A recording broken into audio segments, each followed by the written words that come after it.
Bismillah, Assalamualaikum warahmatullahi wabarakatuh. Apa kabar guru hebat Indonesia? Alhamdulillah, Pak Iwan Saril menyampaikan langsung tentang 3 mekanisme pendaftaran P3K yang akan berlangsung beberapa waktu yang akan datang. Mari kita dengarkan secara langsung. Aturan atau regulasi baru untuk penyelesaian guru honorer menjadi ASN P3K dengan adanya Permenpan RB 20/2022. Maka dalam hal saya sebagai Direktur Jenderal Guru dan Tenaga Pendidikan dari Kemendikbudristek akan memberikan sedikit pelaparan untuk menjelaskan utamanya nanti latar belakang dan kemudian juga mekanisme yang akan kita lakukan sesuai dengan Permenpan yang baru tersebut. Silakan, ya. Baik, lanjut saja.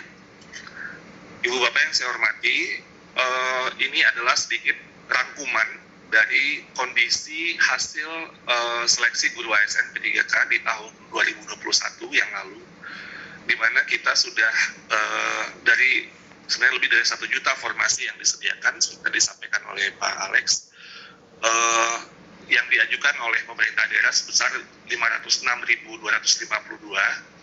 dan yang telah lulus dan mendapatkan formasi itu ada hampir 300.000, yaitu sebesar 293.860 guru. Dan juga ada guru yang di kotak kuning yang di tengahnya 193.954 yang lulus tapi belum mendapatkan formasi.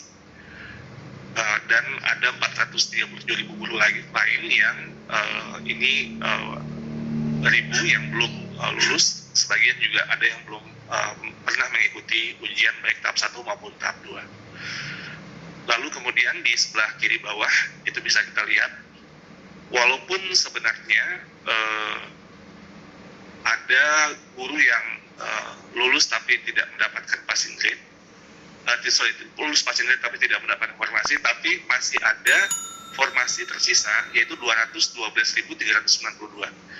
Jadi ini yang tadi Pak Deputi Pak Alex sampaikan, bahwa kita juga perlu memperhatikan secara keseluruhan bagaimana penyelesaian guru ASN P3K ini bisa selesai, karena sebenarnya secara nasional kita memiliki daya kapasitas yang bisa untuk menampung semua dari guru yang jika mereka lulus seleksi untuk mendapatkan formasi. Nah, ini yang menjadi puzzle atau tantangan kita bersama. Mudah-mudahan di tahun ini kita bisa menyelesaikan dengan lebih baik lagi, terutama tadi yang sudah disampaikan oleh Pak Aba, dengan berbagai pertimbangan, terutama untuk penyelesaian tenaga honorer yang sudah ditetapkan 2023 bulan November sudah harus selesai. Lanjut. Nah, Ibu Bapak yang saya hormati, kami sering di Kemendikbudristek itu menerima pertanyaan-pertanyaan terkait dengan bagaimana formasi yang sudah diajukan 2021, apakah itu hangus gitu ya, apakah itu hilang. Jawabannya di sini kami sekali lagi menegaskan tidak.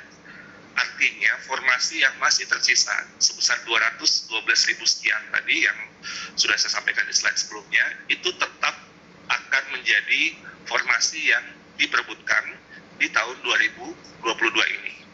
Nah, sehingga jumlah formasi 2022 adalah penjumlahan dari sisa formasi tahun 2021 dan formasi yang diusulkan pemerintah daerah di tahun 2022. Saat ini total formasi yang sudah diajukan oleh pemerintah daerah, termasuk di sini guru agama, itu sebesar 343.631. Dan di sini saya juga ingin menyampaikan bahwa total kebutuhan formasi kita untuk tahun 2022 ini menggabungkan dengan 2021 itu sebesar 970.410 formasi termasuk dengan guru agama. Artinya formasi yang baru diajukan sejauh ini hanya sekitar 35% Ibu Bapak dari total kebutuhan formasi. Dan nanti mungkin dari Kementerian Keuangan juga bisa menjelaskan bahwa formasi tersebut sudah ada anggaran yang ditransfer untuk penggajian asumsi mereka sudah lulus di tahun ini, mulai dari bulan Oktober dan seterusnya.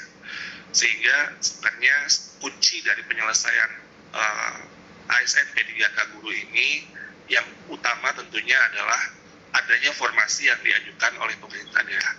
Jadi ini menjadi sekali lagi menjadi kunci untuk penyelesaian guru ASN P3K, dan kita bisa melihat bahwa masih ada 65% lagi formasi yang perlu untuk diajukan supaya kita bisa memenuhi kebutuhan guru di seluruh Indonesia, dan juga sehingga anak-anak murid kita juga bisa mendapatkan layanan yang bagian dari layanan dasar secara baik. Jadi ini sebenarnya bukan saja pemenuhan secara kepegawaian, tapi juga layanan yang kita berikan, terutama untuk mendukung pendidikan yang bisa dijangkau oleh semua lapisan masyarakat dan anak-anak kita, sehingga kedepannya SDM kita bisa berkembang dengan lebih baik. Lanjut. Nah, di slide ini intinya kami ingin menyampaikan bahwa jika kalau tadi potret secara nasional ada 343.000 formasi yang baru diajukan atau baru 35%, tapi itu sebenarnya secara agregat nasional.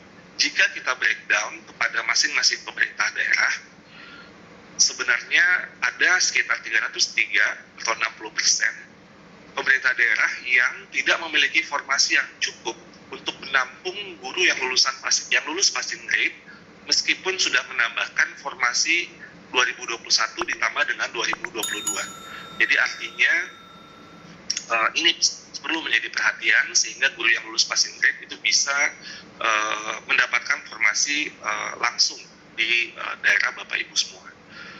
Ini mungkin saya gampangnya membaginya dengan dua kategori saja. Kalau di slide ini ada yang sangat aman, aman, tidak aman, dan sangat tidak aman. Kalau kita yang hijau dan kuning ini kita gabungkan menjadi aman, tidak aman, dan sangat tidak aman, ini tidak aman, gitu ya. Penjelasannya yang aman berarti formasi gabungan 2021 dan 2022 itu lebih besar daripada guru yang lulus passing grade di daerah tersebut. Ini kalau dijumlahkan 19% tambah 21% itu 40%. Jadi 40% Pemda itu dalam kategori aman, dalam konteks bisa menampung guru lulusan passing grade dengan formasi yang sudah ada saat ini. Namun ada 60% yang kami analisis Pemda yang dalam kondisi yang tidak aman. Artinya guru yang lulus passing grade itu jumlahnya lebih besar daripada formasi yang disediakan. Dengan kata lain, formasinya lebih kecil walaupun sudah digabung 2021 ditambah usulan formasi 2022. Sehingga nanti ketika ada guru lulus passing grade yang tidak bisa diserap oleh Pemda tersebut.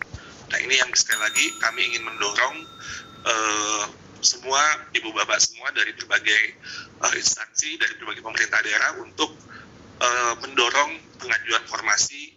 Nanti mungkin Abah akan menjelaskan mekanismenya di tahun 2022 ini.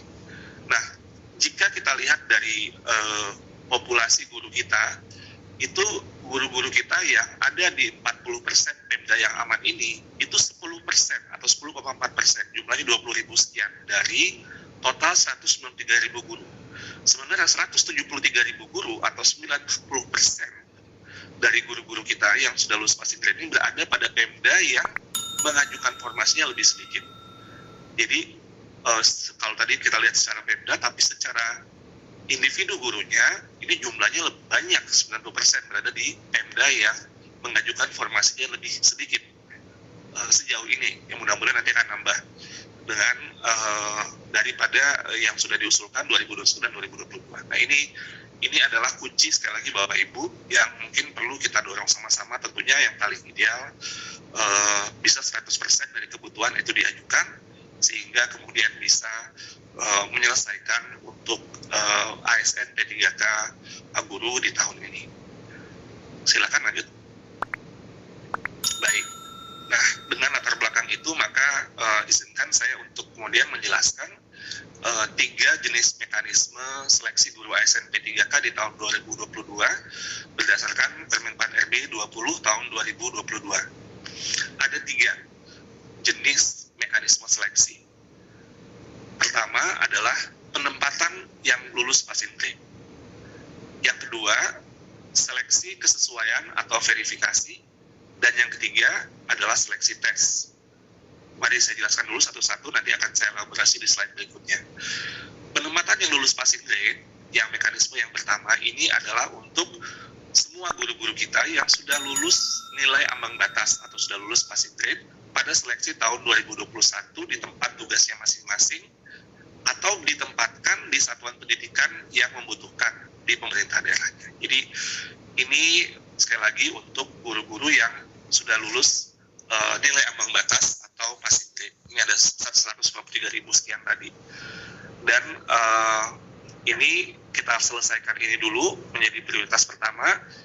Jika masih tersedia formasi di Pemdanya, sekali lagi kan akan bergerak sesuai dengan konteks pemerintah daerah, maka akan dilakukan mekanisme yang kedua. Mekanisme yang kedua ini adalah seleksi kesesuaian atau verifikasi yang dilakukan dengan mempertimbangkan berbagai hal, termasuk dalam hal ini untuk dimensi kompetensi profesional, pedagogik, sosial, dan kepribadian, dan yang akan menjadi fokus pada seleksi mekanisme kedua ini adalah PHK 2, jadi ini yang tadi sudah disampaikan juga oleh Pak Deputi, Pak Alex, dan juga guru honorer yang terdaftar di Dapodik selama 3 tahun minimal, jadi artinya masa kerja sudah minimal 3 tahun. Jika masih tersedia formasi, maka dilakukan seleksi yang ketiga, yaitu seleksi tes, yaitu dengan mempertimbangkan dimensi kompetensi teknis, kompetensi manajerial, dan sosial kultural, dan ini akan diikuti oleh guru honorer negeri yang terdaftar di Dapodik kurang dari 3 tahun, lulusan PPG, dan guru honorer swasta yang terdaftar di Dapodik. Sekali lagi Bapak Ibu, ini kata kuncinya ini adalah yang panah sebenarnya, jika masih tersedia formasi. Jadi untuk bisa, ini nggak otomatis masing-masing Pemda akan melakukan, karena kalau tidak ada formasi berarti 1 sudah selesai, 2 tidak bisa dilakukan. Tapi kalau masih tersedia formasi di 1, maka dilakukan mekanisme kedua. Jika masih ada formasi di 2 masih tersisa di pemerintah daerah tersebut, maka kita lakukan yang ketiga. Jadi itu tanda panah yang di bawah itu menjadi kunci dari jalannya mekanisme, terutama yang kedua dan ketiga. Kalau yang ke 1 kita akan langsung lakukan, tapi yang kedua dan ketiga itu memang sangat berdasarkan. Cukup sekian video kita kali ini. Terima kasih. Assalamualaikum warahmatullahi wabarakatuh.